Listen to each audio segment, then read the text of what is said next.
Go, welcome, welcome, everybody. Thank you so much for coming. Welcome to Zenful Conversations. My name is ZenJen Brown. I'm your host, and we're here today with our guest speaker, poet, so much more, the wonderful Liezel Graham. I was pronouncing it Liezel until you told me it was Liezel, Liezel Graham. Liezel, I want to thank you so much for joining us today. Zooming in all the way from Scotland with us, zooming all the way in from Scotland. We'll give all of her contact information at the end of our conversation today, as well as when we send the replay link tomorrow, there'll be her contact information, which there's a lot of different areas of contact there. I noticed Liezel says that, what if your story was your gift to the world? And it just really made me think about that. I heard about you, Liezel, from a writing circle that I'm part of with a friend, Julia Fehrenbacher. You were a guest on her show with her group, and I was not able to make that. But sometimes when names or things come our way because of the speed of life, right?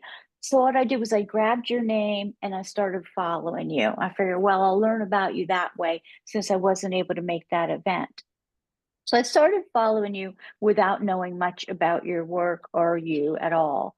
And then I saw this poem, Seen, Seen, came across my following you feed somewhere, and it blew my mind, this poem.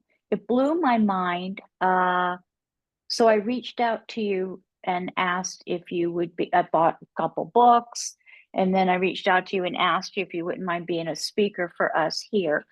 So I'm going to read that poem just so you can feel what I felt and understand what called me to reach out to you. Seen. How you fought your way out of their words, how you taught your eyes to look away, how you held the light in your mouth, how you chose to grow kindness instead. All the courage that lives in your hands, all the fear that you stand on every day. You are a tree called beauty, strong. You are branches flung wide open, filled with song. And I was just like, wow. And then I reposted it. And I think you said thanks, and a couple of people said thanks. And I started reading your poems in my your poetry in my yoga classes. And some of these ladies were like, wow, who is that? I gotta buy that book, etc., etc.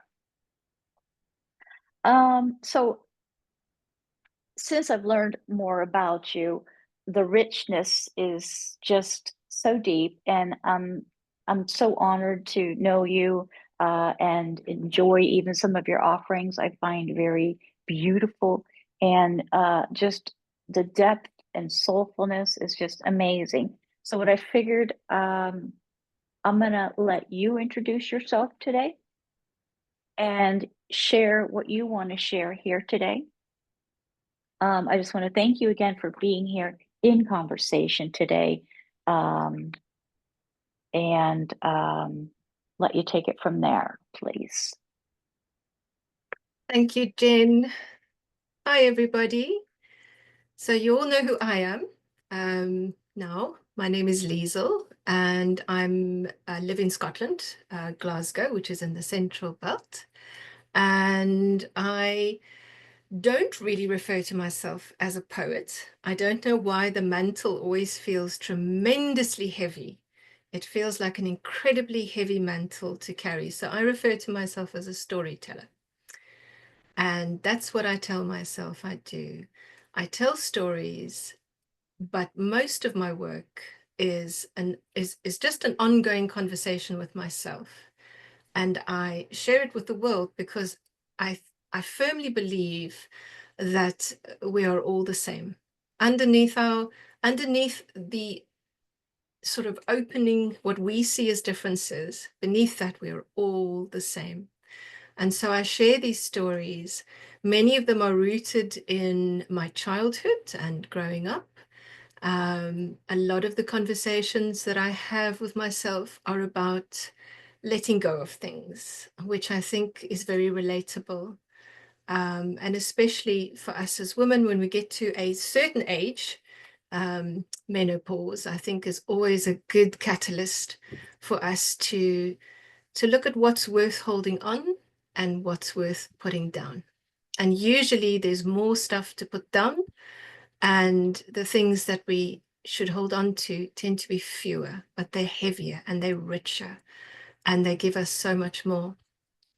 And so apart from writing, I am a mum to a son who has got quite a few needs. He's special needs. He's diabetic as well. So my hands are very full caring for him.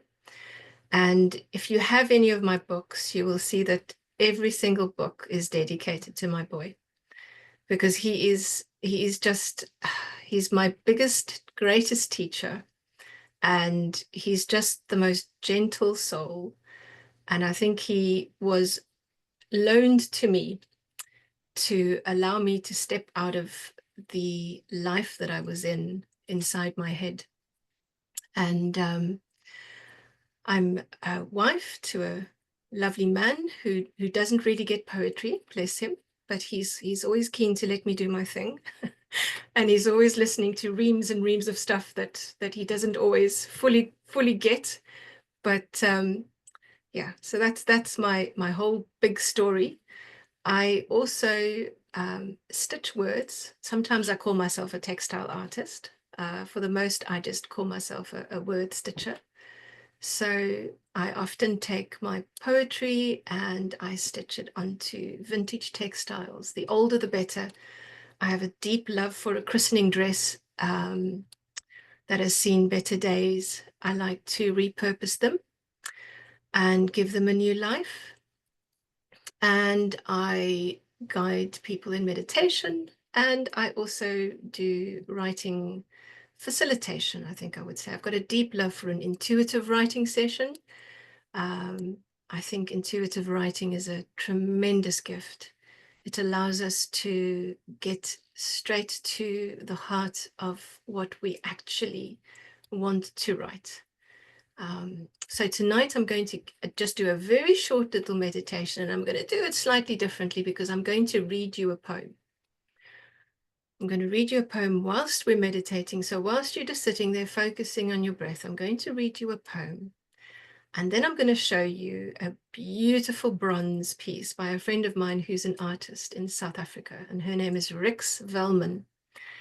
And then we're going to do a very short little intuitive writing piece. Very short. Don't stress about it. You don't have to be a writer. There are no rules. Jen will know the only rule in my writing workshops is that there are no rules. So there you go. Whatever you feel you need to know about writing, don't stress about it. And then you can ask me questions. I've got 2 more poems to read and we'll see where it goes. So anybody want to say anything, ask anything before we start our meditation, or shall we just get comfortable? Anybody have anything they'd like to say before we get started? All right, well, they all know how to get comfortable. Let's drop into our zone. Excellent. There you go. Right. So you just get as comfortable as you want. Again, there are no rules for this. Just allow your body to soften. You can keep your eyes open or closed, whatever is comfortable for you.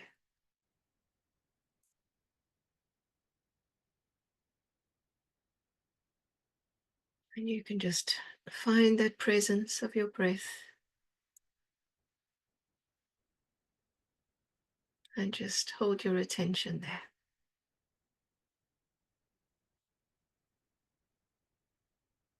Just find that little whisper, that presence in your body.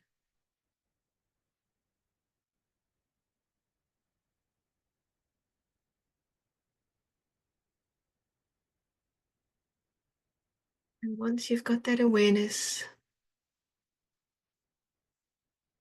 I want you just to soften.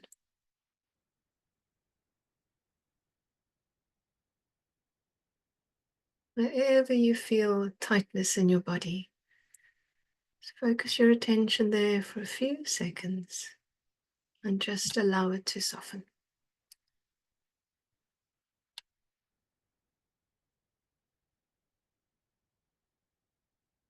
And as you're breathing, I want you to take a nice deep breath so that you feel your abdomen expand. And then you let it out. And another deep one. Feel the ribs expand.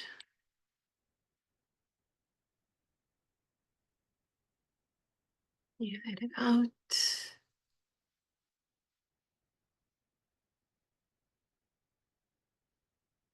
Allow those shoulders just to fall away from your neck.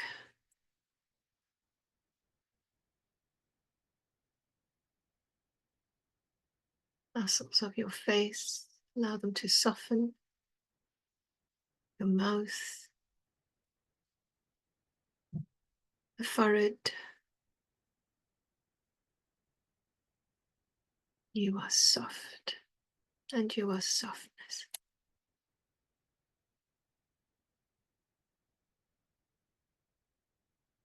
Just hold that gentle breathing. And as you're sitting there, I'm going to read you a poem.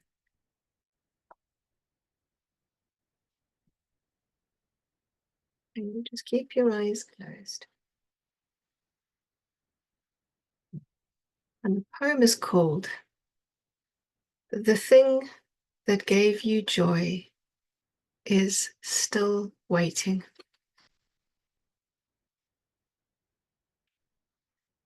Do you still have that dream?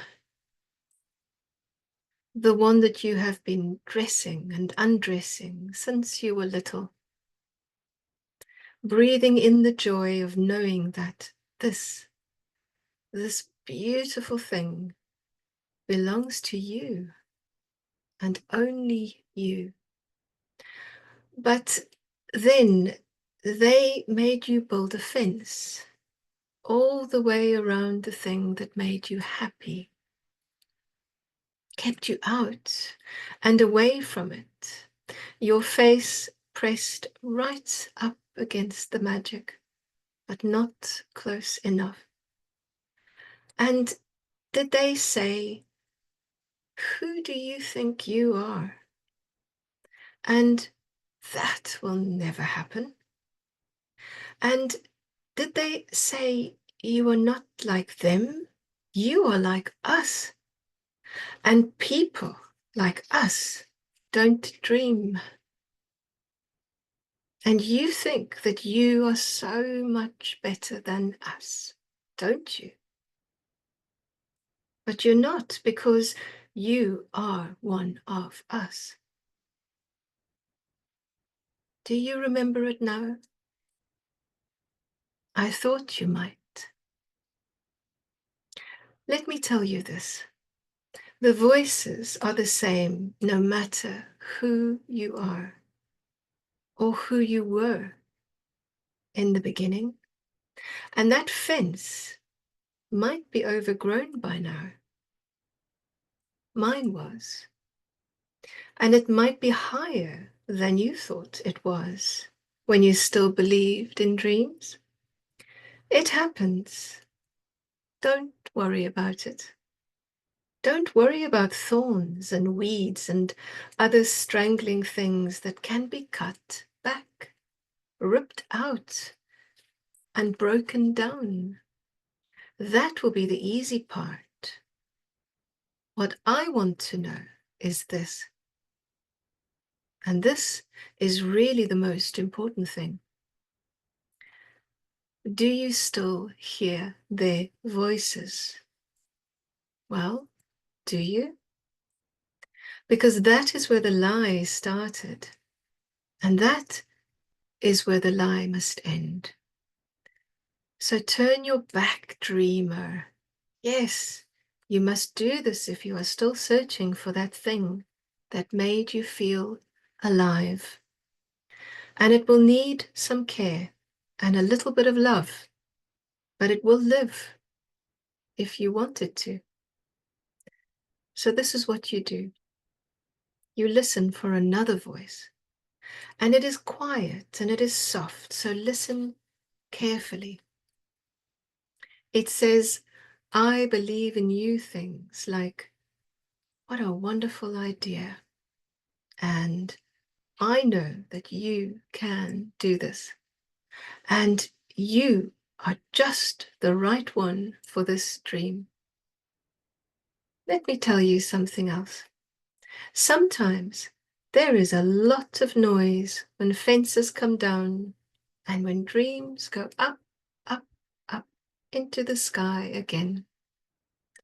Don't worry about this.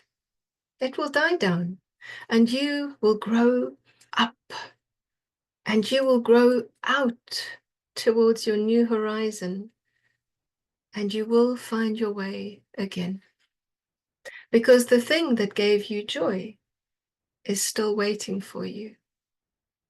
And if you are brave and if you are certain that this is what you want, then one day, sooner than you think, you will walk straight into yourself again.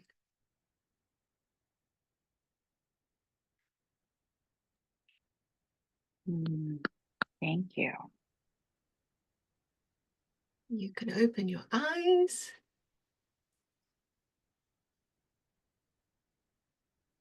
Give yourself a little bit of a shake.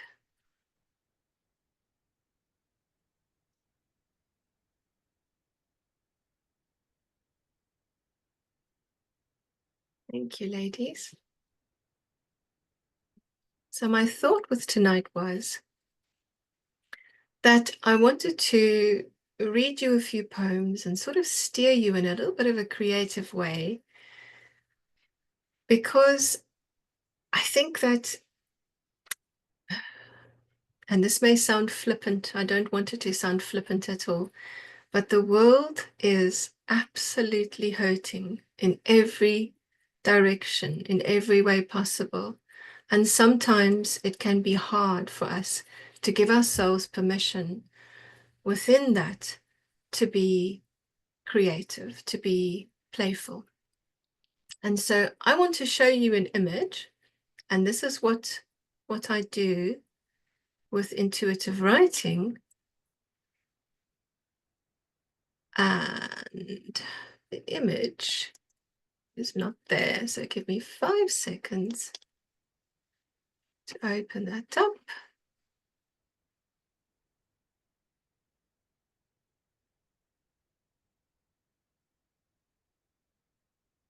There we go. Can you see that?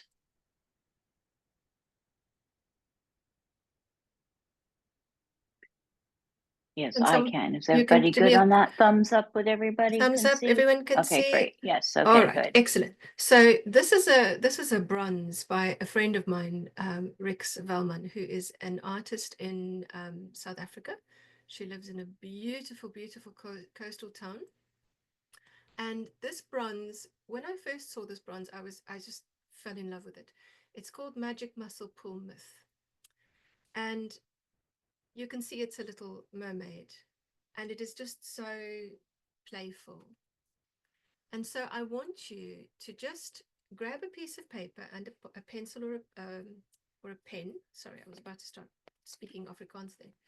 And I want you just to write down just a couple of sentences. I'll give you about 3 minutes. Whatever arises within you, don't analyze it. Don't censor yourself.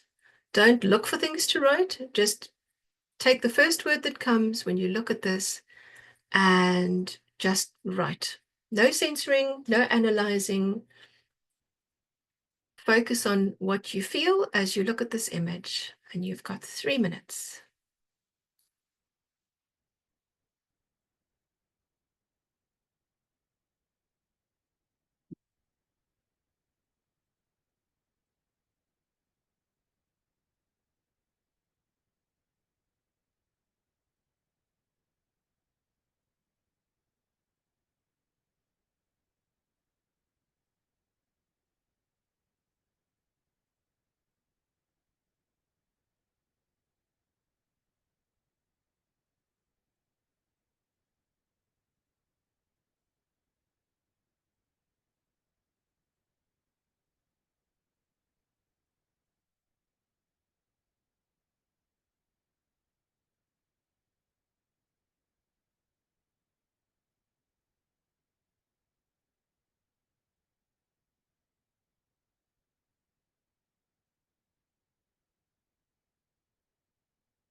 We have another minute left.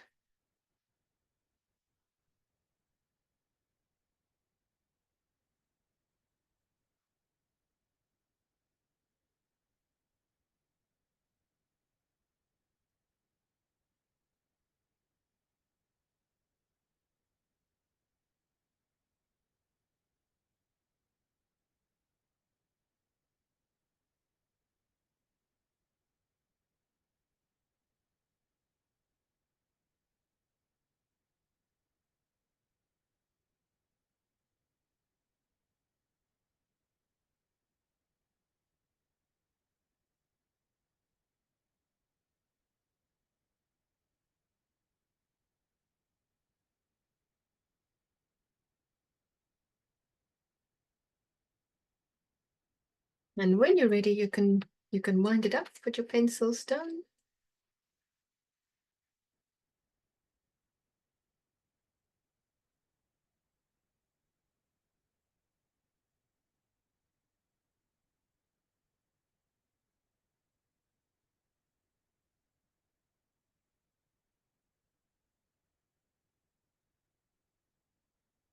Now there's no pressure. Does anybody want to share what they wrote?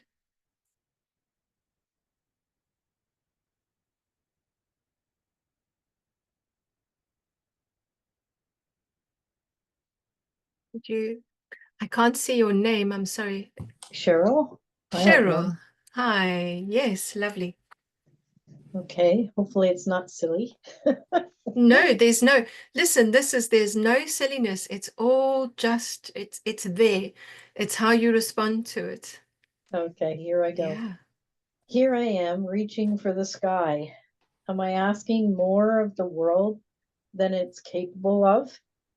Am I asking too much? Imagine if it wasn't. What kind of fabulous world would that be? It would be full of peace, happiness, and fulfillment. No pain, no health problems. A perfect, friendly, wonderful world indeed. That's it. Beautiful. That's beautiful. I love that. I love that questioning of, are you asking too much of the world? That's a big question. That's beautiful. Thank you. Brenda Thank had you. her hand up too. Thank you, Brenda, Cheryl. hi. Hello. Hi. Hi. Hi. Oh, Hello. you saw me, Jen. You saw me. You saw me. She saw me. Okay, wait a minute. See, I like to write like this. Like from doing morning pages, just Yes. let it go. And even if it's a grocery list or what you got to do for the day, just let the hand take over and keep moving. That's what I Yes. like. Oh, I love it. Okay. So from looking at this, I didn't know it was a mermaid though until you said that. Yeah. I did not know that. I saw that as okay. I got what's on here.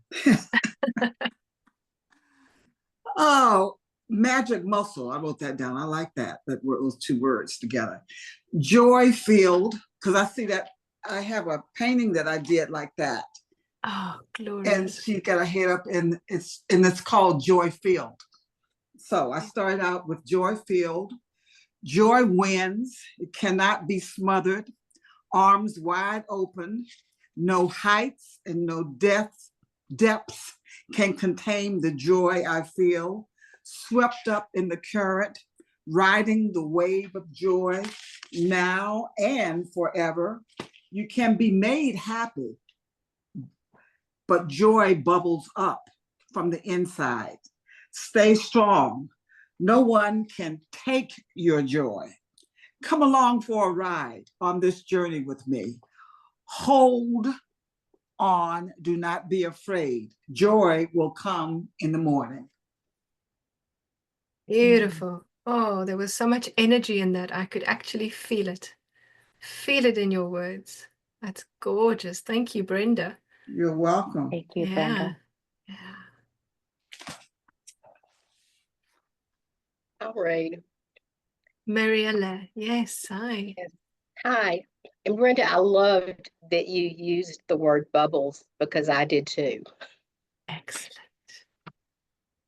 Rising from some unknown depth, stars still cling to the edge where water meets air, where bubbles give up their breath to the sky, reminding me the darkness is not without sparkles of light. Beautiful. This is why I love intuitive writing in a group setting, because somehow, even though we're all looking at the same image, we all have something different because obviously it comes from within. But almost without fail, in these group settings, there will be a thin thread of connection. And to me, it's the mysterious part of it. I love it. This is why I love intuitive writing. Thank you, Mariella. I love the part about the bubbles and the air, that sort of connection. I love that. Beautiful. Thank you, Mariella. Thank you. I really love to hear, because I'm newer to these writing circles, but absolutely fell in love with them. And I'm always so surprised of how different somebody could see. Nobody sees things the same way, and I'm just like, wow, it just amazes me. I'll go ahead and go. That's okay. Yeah, great. Sweeping energy up, around and over, allowing the waves of emotion to roll, roll, roll, reaching down, rooted and held, raising high, uplifted and held, beautifully patinaed, smiling peacefully, eyes closed in bliss. That Thank word you. bliss, I love that word bliss. It always conveys so much. But I was very struck by the fact that you used the word held twice. And that's that. I always say, when you're doing intuitive writing, look for the repetitions. Look for the repetitions. Because there's always a little message there. And that's beautiful. You're still muted, Jen. Yeah, you're on mute, Yeah, Brenda. yeah. Oh, sorry, Brenda, you're on mute, love. Okay. See this? Ah, Oh, beautiful. And so, and I've done quite a few like this, but you see the joy in her body and that she's spreading the joy around, Beautiful. Like glitter. and who knows that she would come out today. That's it looks like the same thing. Yeah. Yeah. The energy is there. That's something. My son had a dance lesson. He has an online dance lesson. And I think he was born, I think when he was in my womb, he was already dancing. He was the busiest baby. And so I was watching him today, and he's sheer delight. He doesn't care who's watching. He's sheer delight, and he's got that same sort of energy, Brenda, that you have in your painting. Just that arms open wide, and just the joy of moving, and the joy of the freedom in that. And it's just beautiful. That's beautiful. Thank you. Thank you. Anybody else? Audrey, I'm looking at you, but I'm not looking at you. Let's hear I that. don't see anybody else. Okay. Let's hear that beautiful Scottish accent, Auds. You need to unmute though, Audrey, unless you don't want to read, which is absolutely fine.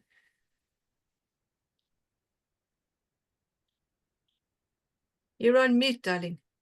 Auds. But you don't have to read. Is that me now? Can you hear me? Oh, listen to that beautiful accent. That's I'm not you. sure I'm not sure I'm feeling very optimistic about this. You don't have to read if you don't want to. It's fine. It's fine. I didn't really, it was more just describing what I had seen. So it was mostly just words. That's that I fine. heard. So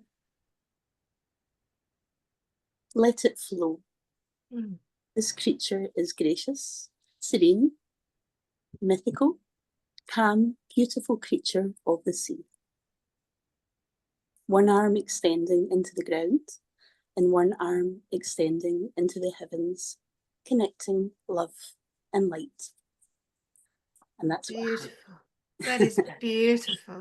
And there's such a similarity, I think, Jen, with yours.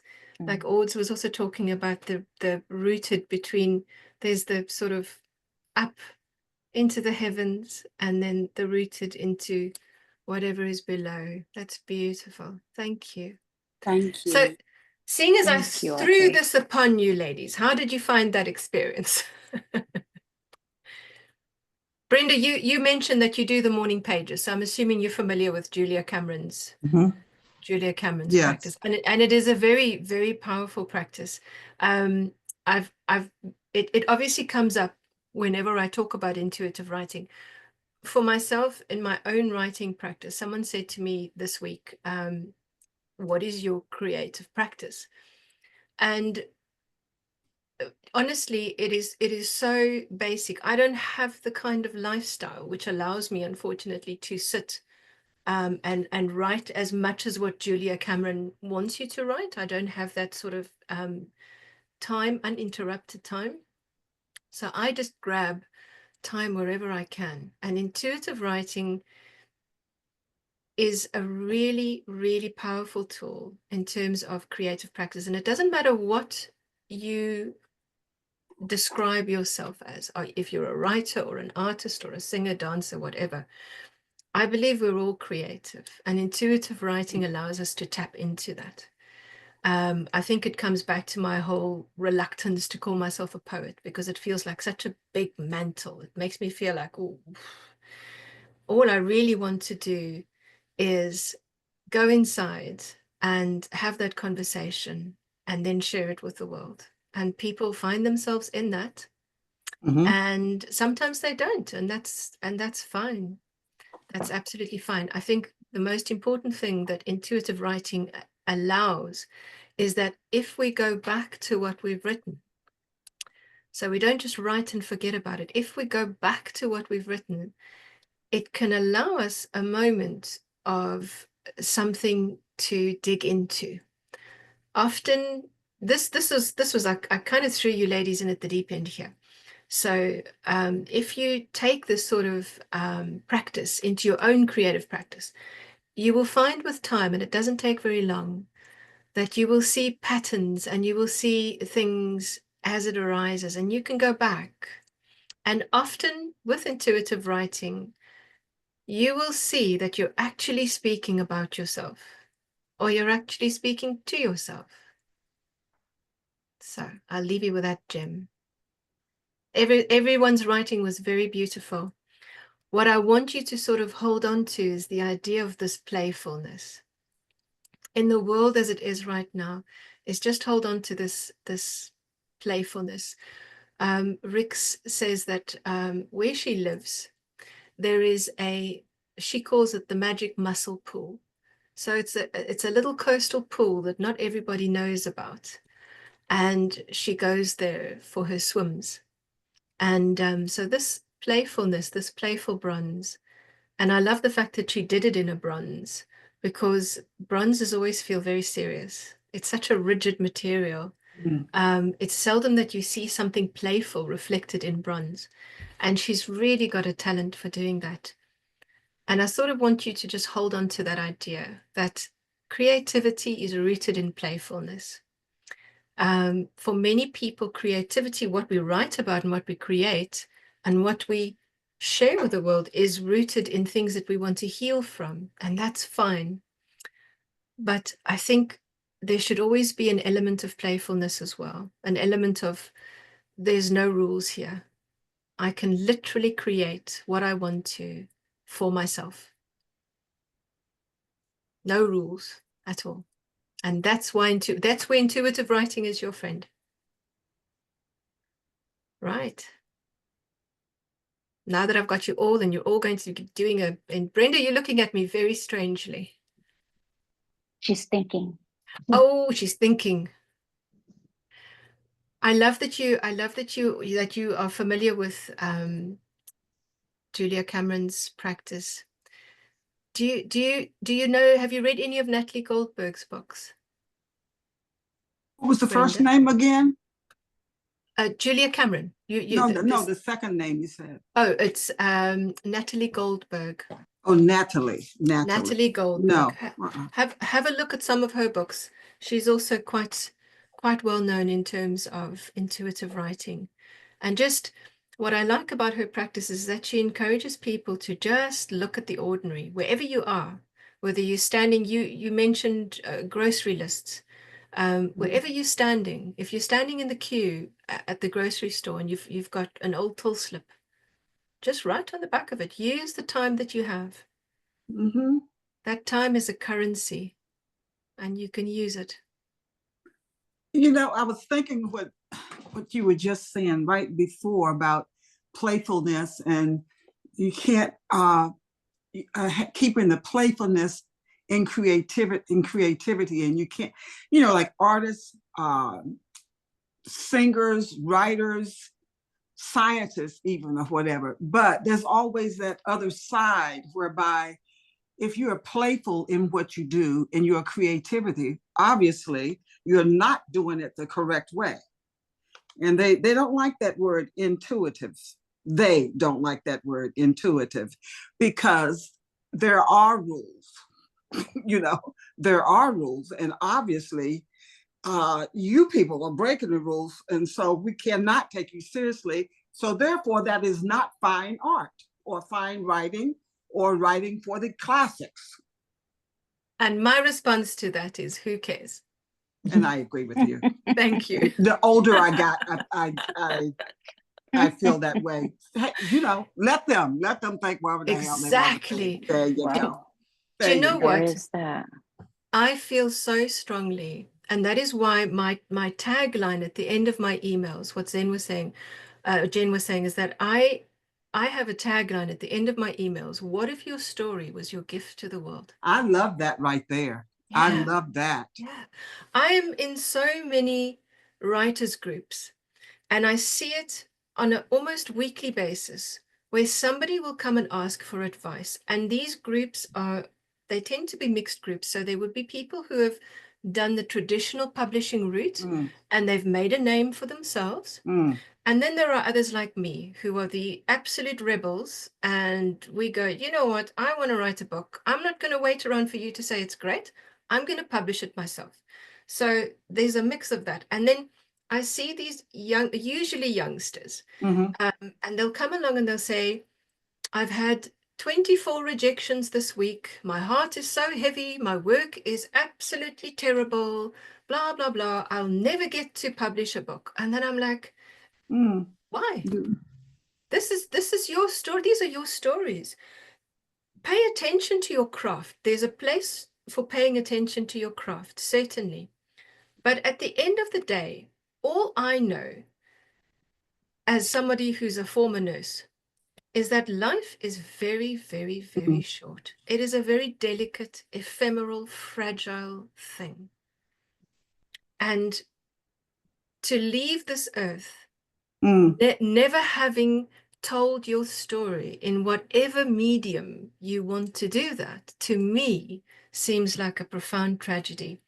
To get to the middle of your life and still be waiting for someone to give you permission to put your work out there. And it doesn't matter that someone says it's not Shakespeare or it's not Keats or Yeats or whatever. It doesn't matter. It's your work. And nobody on this earth has the same story as you. No one. So to keep that from breathing outside your body, to me, seems like a tremendous, tremendous loss. Go ahead. Yeah. Well, I was just going to say that there are these so-called police, let's just say, That's a good one. things that are right. Yeah. But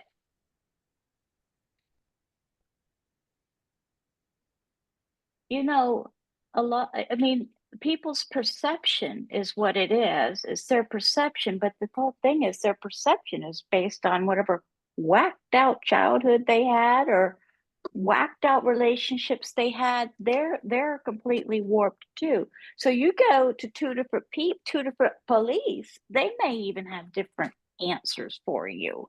And I think that's the beauty with art is, as you know, it comes from your heart, and that you make your own rules as far as that goes. There's probably some perimeters in some cases. Yeah.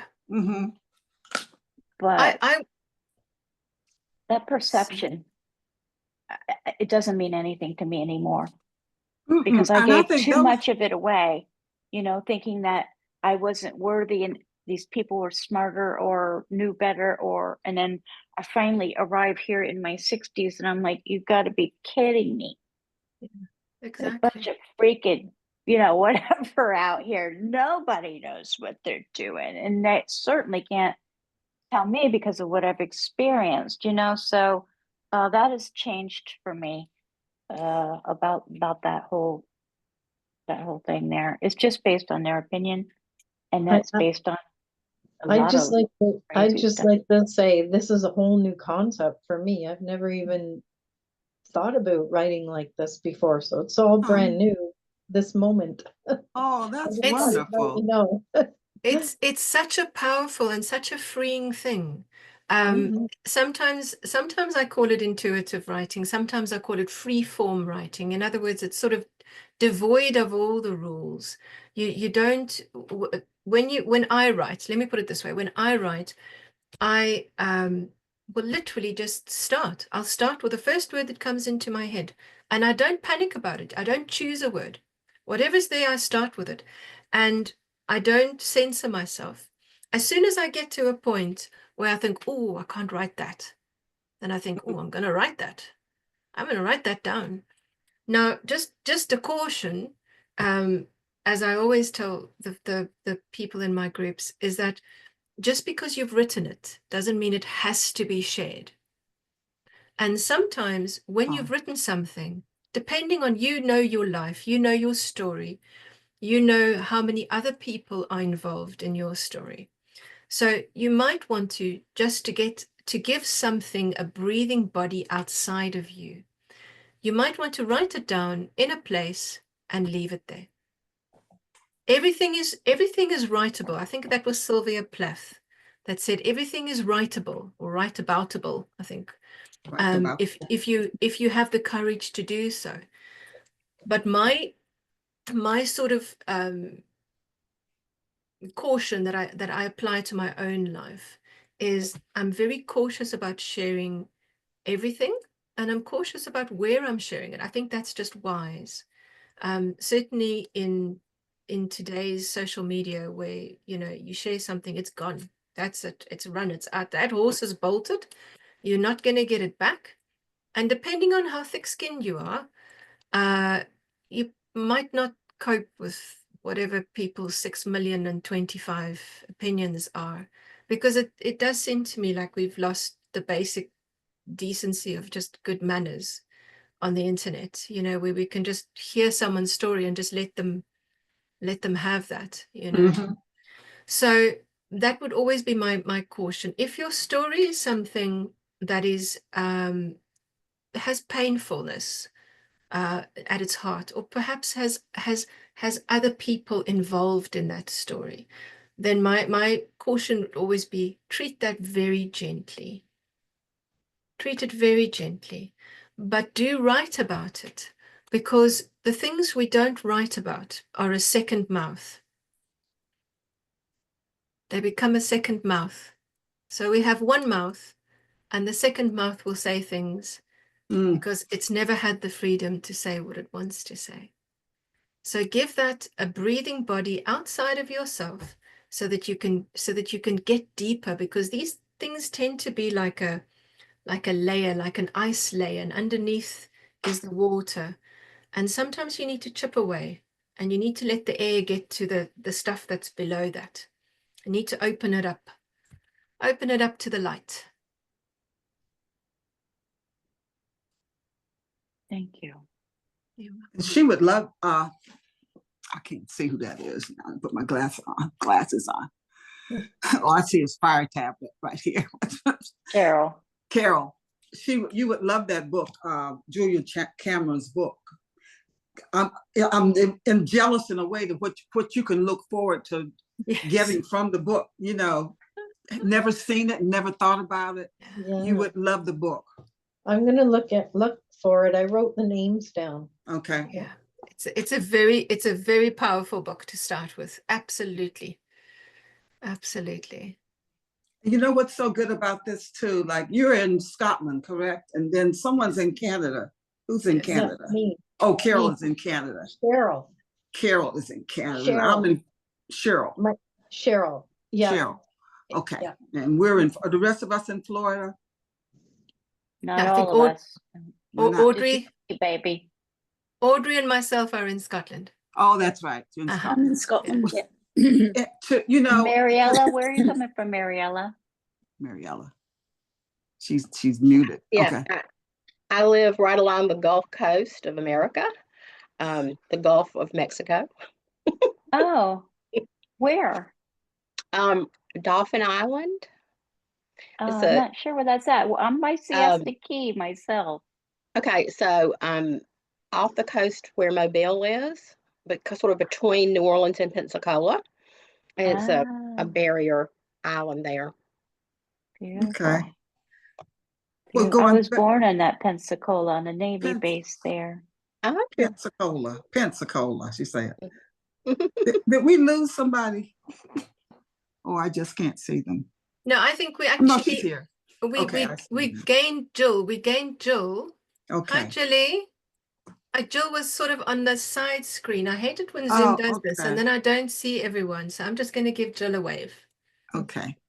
But to know that we're from all different places, and you were speaking of when you first started about the thread that's one of my theme songs about whether you like me or not, whether you're from the Gulf of Mexico or the Gulf of America or whatsoever, that we are all connected, that your poem or your writings, if you put them out there, you're not the only person in the world that has that idea.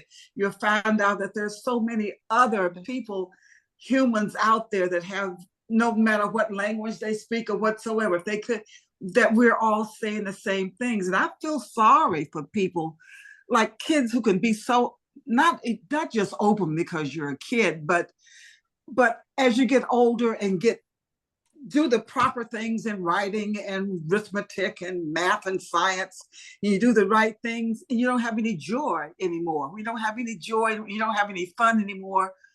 And you just, like that. I feel sorry for people like that. They think it's a strong way to be in the whole bit, and they can control the world. But yeah. I just feel that they're pitiful, and I feel sorry for them. There's something to be said for just being able to just let go. Mm-hmm. Even if it's just inward, and just being able to let go and to step into that childlikeness. And I think I do love seeing that there seems to be a tremendous move towards people healing or trying to heal, that inner child, which I think is a very important thing.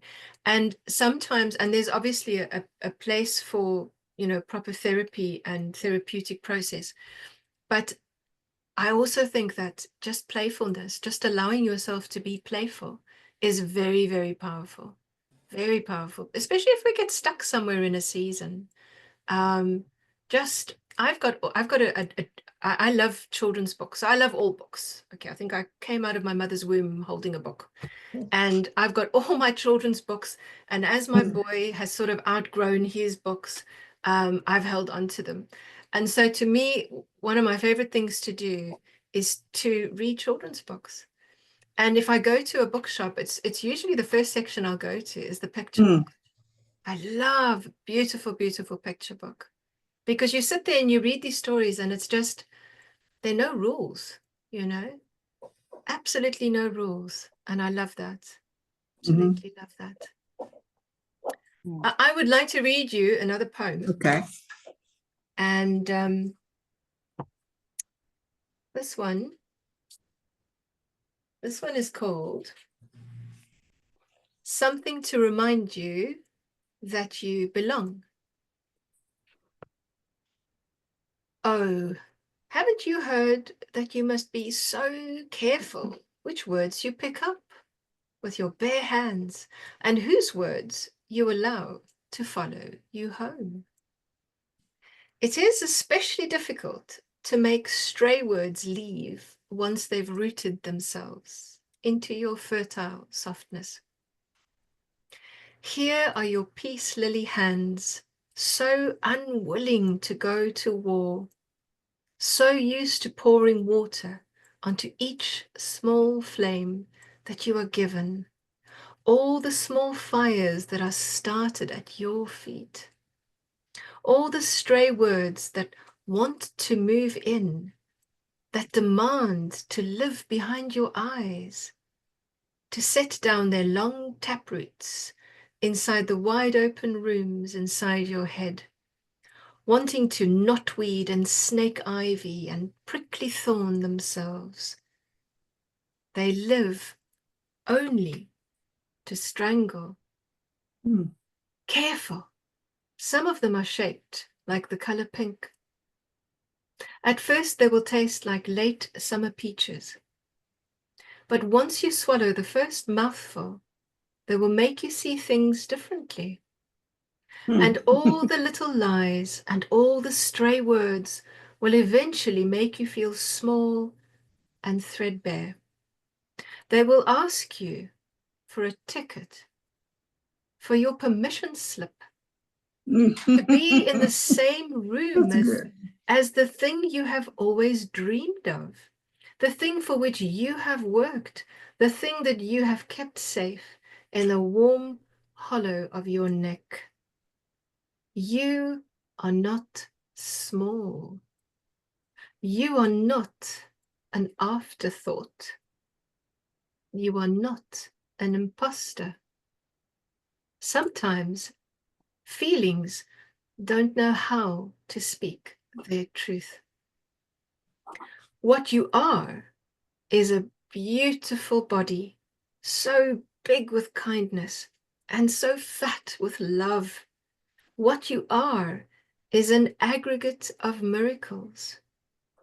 Compassion lives in your mouth, and all your tenderness has made you tall in the other realms, those deep water places that can only be found by bending low to the ground, by knowing how much you have failed, by owning how much you have hurt someone, and then the breathing apology growing in your hands.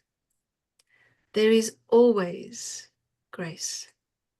All the ways in which failure is sphagnum moss graciously velveting your bones, always softening the blow of failure for others, because you know what it tastes like. And you remember what it feels like to be naked and ripped open in front of others, and also within yourself. And instead of the hardening, the pouring of pretty cups of acid, you chose to let it change you. How you allowed it to strip your bones bare of anything that might poison. How you opened the church of your ribs to kindness. This is a great courage. You might think that you are not enough for your own life. You are. Everything about you is true and real, and underneath all the second chances, your first name is brave. Your second name is I will not give up. Kick off your shoes so that the bones of your feet can claim this new place. You are standing on holy ground. Let me give you some new words. Words like belong and presence and held and able.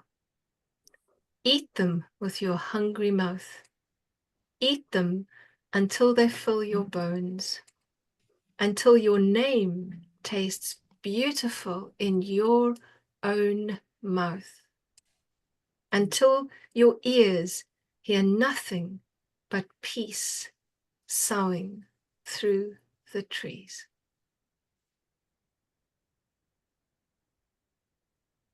Something to remind you that you belong. Do not allow yourself to be talked out of rooms ever. Beautiful. Thank you. So when you write like that, is that intuitive writing, or are you sitting down to write poetry? I would say most of my writing is rooted in intuitive writing. So I will almost always either meditate or pray before I do intuitive writing, because that to me sort of just softens everything. It clears the noise. And then I'll sit down and I'll just write. And so many of my poems are rooted in that. At times, but usually I say so. When I share my work, say on my author page, I will always end it by saying, this is an extract from, you know, what I wrote this morning, intuitive writing, etc. Because some of it is really, I call it a word porridge. It doesn't always find everyone, but I've stopped counting how many people will say, oh my goodness, this has just reached me. And I suppose it also depends on what you, as a creative, what you want your work to do. So I want this inner conversation. First of all, it's for me. But when I send my words out there, I want them to encourage someone. So that is, I want someone to look and go, oh my goodness, I see myself there. And so to answer your question, Brenda, because I'm very good at rattling around in circles, is most of my work, I would say, certainly the last couple of years, since I've given myself permission to just let go of what I thought, stepping out of those sort of official circles of this is a poem's got X amount of stanzas and blah, blah, blah, blah, blah. That's why I don't teach, I don't do creative writing. I'm not gonna teach somebody that this is a ghazal and this is a haiku and this is what we do here. There's, if people want that, there's enough of that. For me, I'm somebody who's aware that time is very limited, and I just want to put out honest beauty into the world. So for me, I have 6 million journals to get out. Yeah. And pieces of paper and till slips and serviettes and napkins. And so I will go back. I will usually go back on the odd occasion. I think God just looks at me and says, you know, I'm gonna help you out here. I'm just gonna send the poem fully formed. Have this, you know. It is very rare. I will always go back, and that is my sort of encouragement to people with intuitive writing, is always go back. Always go back and look for something. Look for, as I said to you, Jen, look for the repetitions. Right, that's what I was gonna say, and Yeah. like you say, you know, go back and look at that, and what strikes you, or what even surprised you. Yeah, I've been so exactly. surprised at some of the stuff. I'm like, what in the world? Where did that come from? And Yeah. so just because we go back and massage it or get deeper into it, you know, that doesn't, it's still all intuitive, right? I mean, It if you go is. back and do it again. But intuitive is honest. If you're not censoring yourself, that's the beauty of it. It's honest. What I would suggest is, if you want to share it, is put in some line breaks so that it reads easier. And you may want to do that for yourself second time round, is put in some line breaks. So mine tends to go, I can fill a whole A4 page without a single paragraph. So put in some line breaks. It makes it easier to read, and it may just order it for you as well. Another thing I wanted to just say as well is, often if I've started a piece and I'm speaking not in first person, I will say change to first person. Change the yous to the I's, and you'll be amazed how that changes the energy of the piece, because sometimes we use different pronouns when we don't want to face up to what it is we're writing. And look at questions. Look at questions. If you don't have questions in your piece, perhaps start a new piece, but start it with a question. Questions are very, very useful. I like questions more than answers. Questions are very powerful little things. And most people don't like questions. They want to get to the answers. I like the questions. And I particularly like to pay attention where I won't allow myself to ask a question. If I start off something and I'm like, oh, I can't, that feels painful. That's something to look at. Again, maybe not something to throw in front of the whole world, but that's an area, wherever there's a nudge. So look at your pronouns, ask the questions, look for the repetitions. Those are good places. And wherever you get to and you think to yourself, I can't write that, ask yourself why. Why can't you write that? That's a good place to start. Awesome, thank you. Does anybody have any questions? Usually the ladies are brimming with questions. Anybody have any questions that they came here wanting to know, wanting to ask? I do. Go for it, Ords. Please, Audrey. Thank you. I'm wondering if you have ever done any collaborations with any other authors or poets? I have. Thank you. That's a lovely question. I have done in the past, not so much with other writers. I find that very difficult. I will be very honest. I find, even as somebody who facilitates writing groups, I find it very difficult when I'm given a prompt.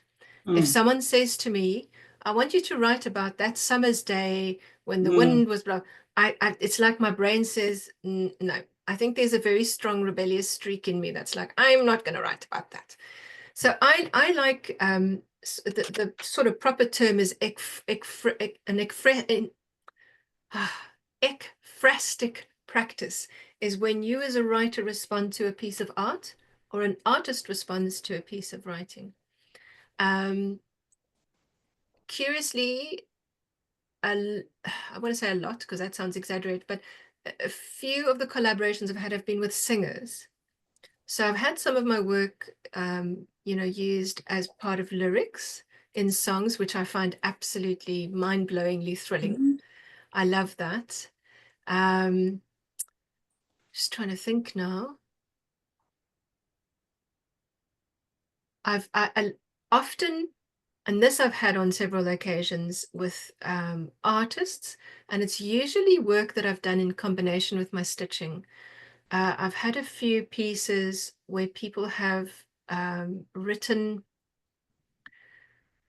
sort of in their own practice of dealing with domestic violence. So that is another side to my work. That is a very powerful part. And that seems to, I think it seems to just find people who are writing or creating in that sort of direction. But I find it very difficult to write with I'm usually in awe, like when I see people are like, oh, and I'm writing this and I'm writing this with someone else, and I'm like, how do you do that? Because it's possibly it's because my work feels so personal. The other thing I also sort of really struggle with, and I see it a lot on social media, is writers will say put on these following, put a post up to their followers, and they'll go, what do you guys want me to write about? And I always think, don't ask that. You write what you want to write. It will find the right people. Because as soon as we start shaping it like that, it becomes not necessarily, I'm not saying that it is not good, but I think that element of vulnerability is then missing. And for me, that vulnerability is the part of my work that I treasure the most. It's something that I really, really, really work on. It's hard for me to do that. Often I'll write something and I think I really have to share this. And then I think, oh, it scares me, it terrifies me. But I think the sort of outcome of that has always been that I will have someone send me a message. Maybe they don't want to say something in a public comment forum or something, but I've lost track of how many women, particularly with the domestic violence sort of stitching that I've done, where I've had women send me private messages and say, just thank you. This is me. I can't write it publicly, but thank you. So I suppose just, I've lost track of your original question, Audrey. But anyway, I think just... No, you answered perfectly. Thank you. I think just an encouragement is to honor your work, is to honor its presence. And it doesn't matter that other people say it's not this and it's not that. You honor your work. Give it the respect. Respect your work. Respect your work. And respect it with vulnerability. But also be cautious about what you do with that. Because it's a very tender thing. It's a very tender thing. And social media has just gone and changed all the rules, I think, around everything. I just have to speak up to say, and I think Jen already knows, because I think I've shared it before. It's funny, I have behind me, you see something framed on the wall? I do, yes.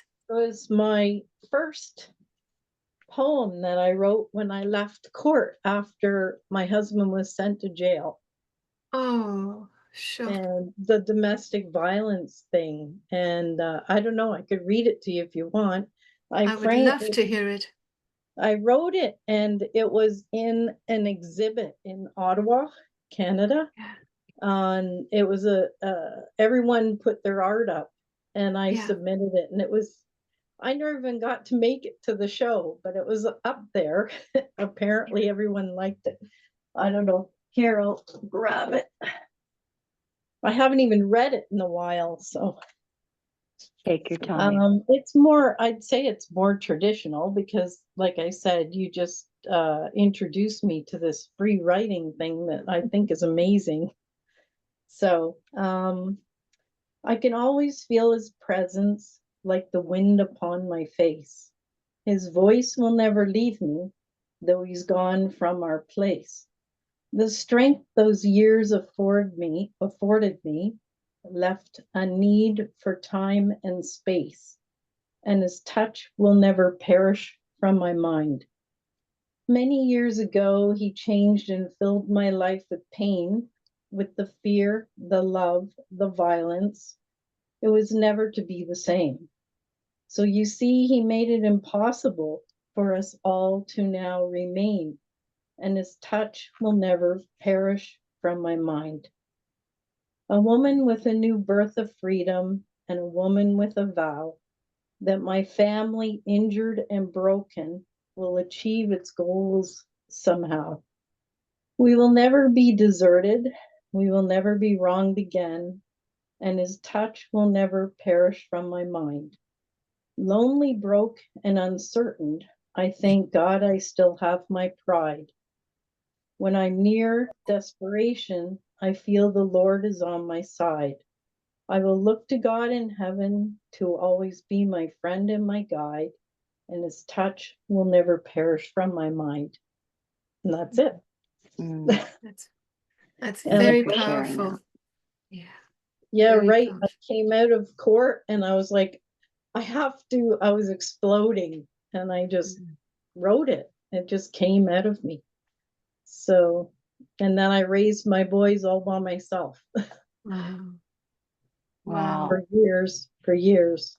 Well done, What a you. Well done, beautiful you. life you're living now, too. Yeah. Yes. Thank you for My sharing life that. is completely different now. I'm in a different place, but I leave it on the wall there, I guess, as a reminder. That's good.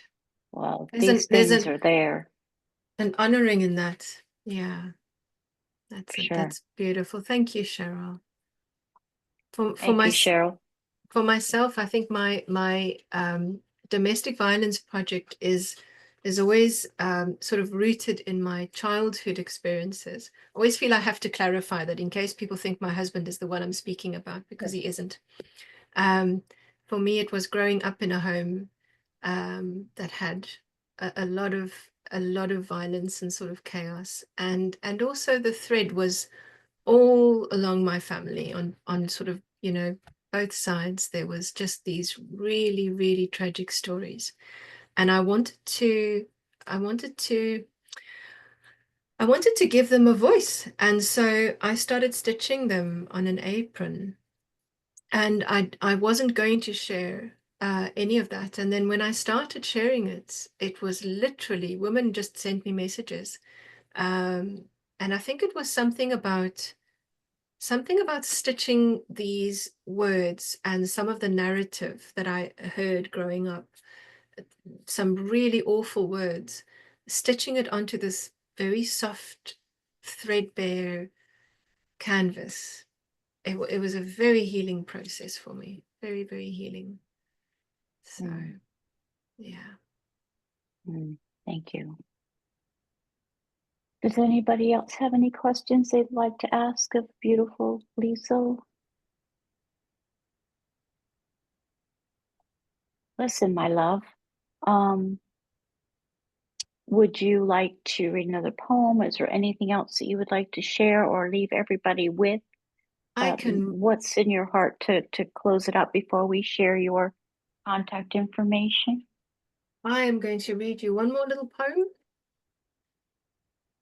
and I'm going to leave you with that. And I just want to say thank you so much for listening to me and for writing with me. Thank you for deep diving when I pushed you off the cliff with intuitive writing. I'm sure you will find it to be a really, really good friend. That's all I can say, is it's a good creative friend.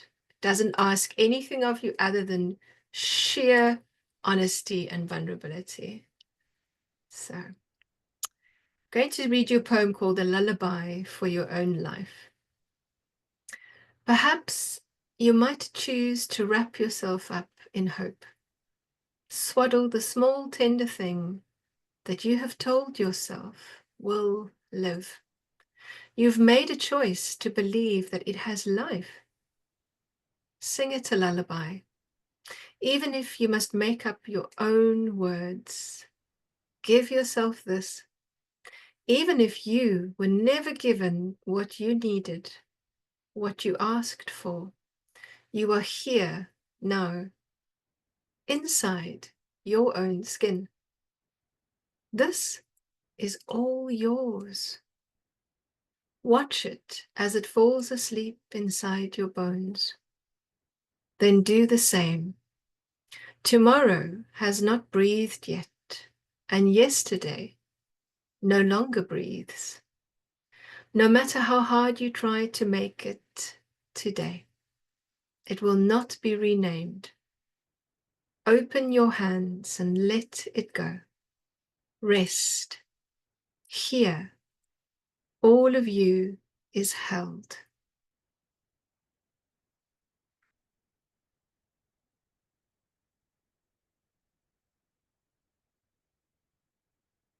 Thank you, ladies. It was so lovely to meet you all. Would you repeat those last two lines? I would. Open your hands, let it go. Rest.